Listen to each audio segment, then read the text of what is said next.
This is Amud Yomi Gemara in Shabbos Daf Yud Beis Amud Beis. We pick it up from the bottom of Yud Beis Amud Aleph Tanya. 2 lines in the wide lines. Pulled up a drop short. I didn't realize there were 2 dots a few lines later. But let's start over there. We're in the middle of discussing that, believe it or not, one is allowed to kill Kinim, Laisa, and Shabbos. Tanya, we learned in the Raisa. Shimon Elazar Aimer in Hargin as Machilus v'Shabbos. He holds it is not allowed to kill allows to Beis Shammai, whereas Beis Hillel Matirim. Why? We'll get there in a while. And Daf Kud Zayin. Exactly the reason why they held that these were items that grow spontaneously, and therefore there would be an allowance, says Beis Hillel, to kill them on Shabbos. Ain't another random statement, not random, but not connected to our lives. Ain't mishadchan as the tinoikis lares. We cannot arrange a shidduchim on Shabbos. Lo tinoikis lam to save lam to umdis.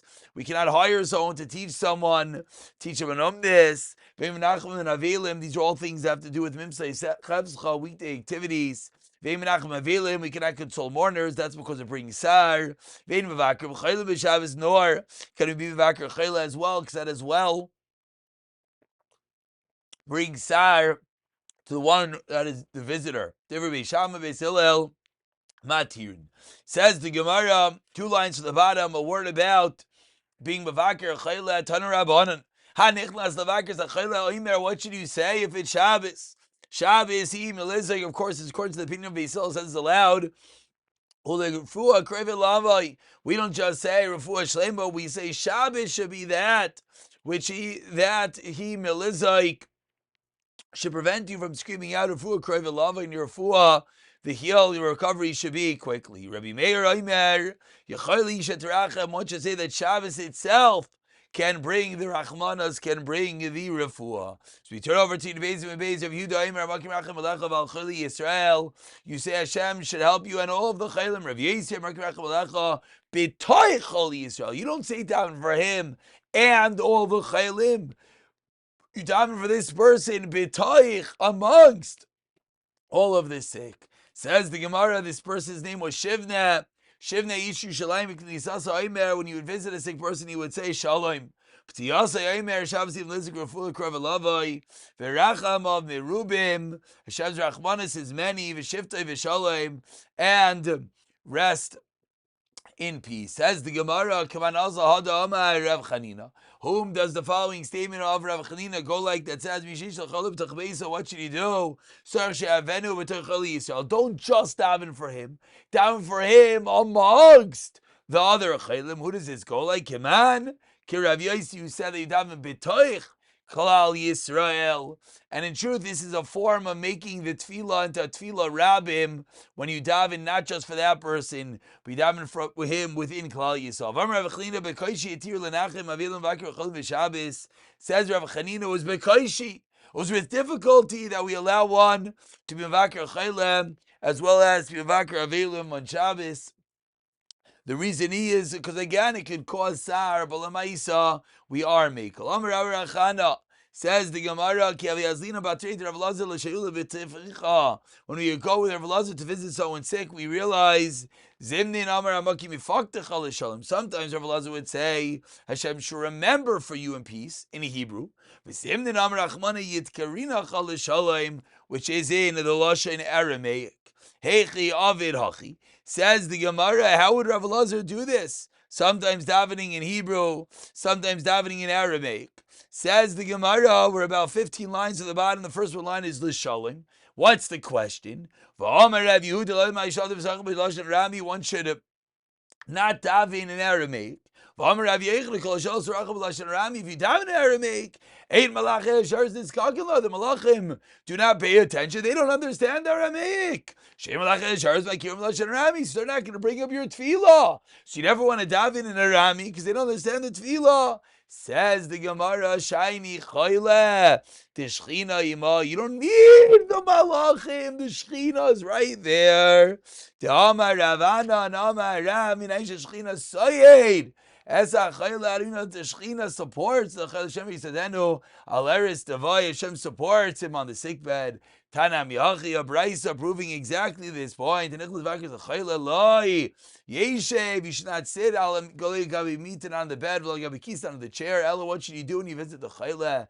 Misate, v'yoshel, fun of wrap yourself, dress appropriately, and sit before him. Why? Because sustains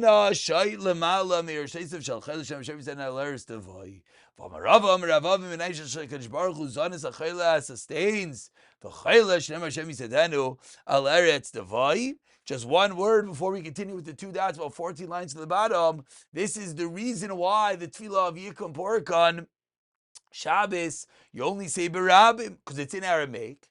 Malachim don't understand Aramaic. So if you have a minyan, then the schos of the minyan elevates your tefillah. You don't have a minyan. The malachim don't understand it. What are you doing davening bakashais in Aramaic? Continues the Gemara, Laikralar and Air, one should not read by lamplight on Shabbos. Amar Rabba, how far does this Gezerah go? A Gezerah you're not allowed to learn by a light. Why? We saw in the Mishnah, Shema Yata. You might come to play with the light. Amar Rabba, Hafilu Gavaya, Shtei Kaimais, even if it's the height of 2 men. Vafilu Shtei Mardalis, 2 ox goads, it's type of measurements. It's the size of 10 houses. You're certainly not going to come to play with it. There's a Gzeira Derabanan, a loy plug, and it is always usher to read by lamplight. But when is it usher? Like only one person, or Trey Shaber Dami, 2 people are Lamaisa allowed to learn by a lamp. Why? Because they'll remind each other not to touch the lamp. Aiva Tanya lo yechav lo shnayim, answers the Gemara. Marvelos lo kasha kan be inyan ech. They're learning one inyan, then they're going to remind each other. Kan be shtein yanim, they're learning 2 different things. So then they're doing their own thing. So if I'm learning and you're learning 2 different things, I'm not necessarily going to notice if you're going to by accident come to touch the light. Amar Avuna b'dim dura.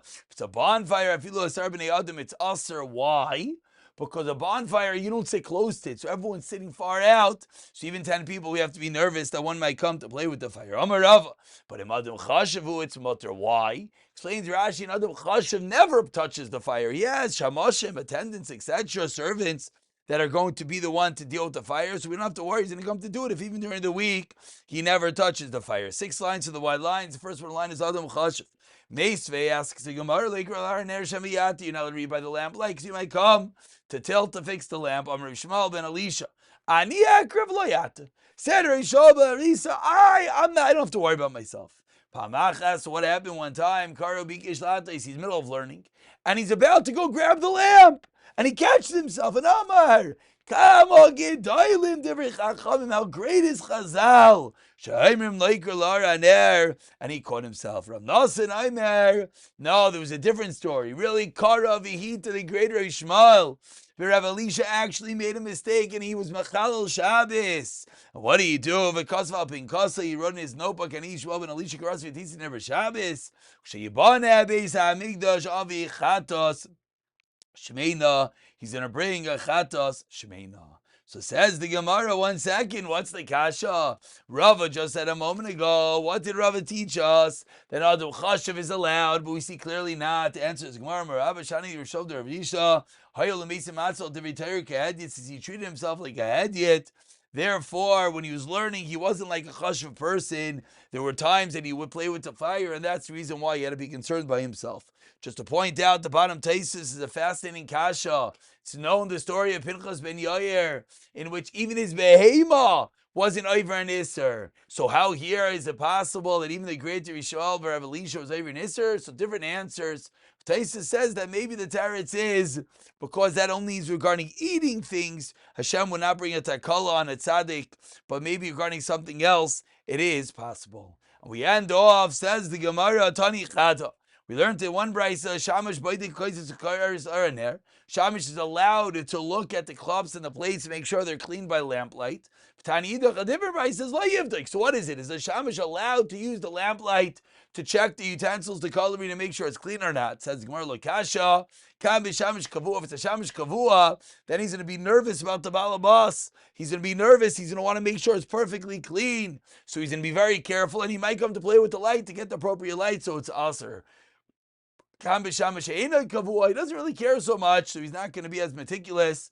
Therefore, it's mutter. Another one is where it's an oil light which does not smell bad. Nafta is a naft lamp which smells bad, and therefore the shamash should never touch it due to the bad smell. One last shaila. With this we conclude. Shamash she'ena kavua in the mishchamal. What if you have both of them? It's a shamash she'ena kavua who normally doesn't care, but it's with the mishcha, the good smelling stuff. So do we have to be worried or not? Amar Rava halach, he's allowed to do it. But in Mayrinkin, we don't pass, we don't tell people. Rav Yirmi Rabba Amar halach Mayrinkin. Says the Gemara, Rav Yirmi Rabba Klele Bei Rav Asi, went to visit Rav Asi. Kal Shambe Kai Padik Lanur Deshaga, and he was going and he was checking the silverware, the cups, the plates, etc. with the light of the oil lamp. Amru Leid the Bisu. Rav Asi's wife said to Rav Asi, Marlo Avid Hachi. But does Rav Asi not allow them to do it? Amar Le Shav Kilim alone Kirabbe Sfirle, because he holds like his rabbi, he holds like Rav Yirmiyah. So don't say anything of the aisle that's usher. We'll pick it up from here. B'siyata Dishmaya.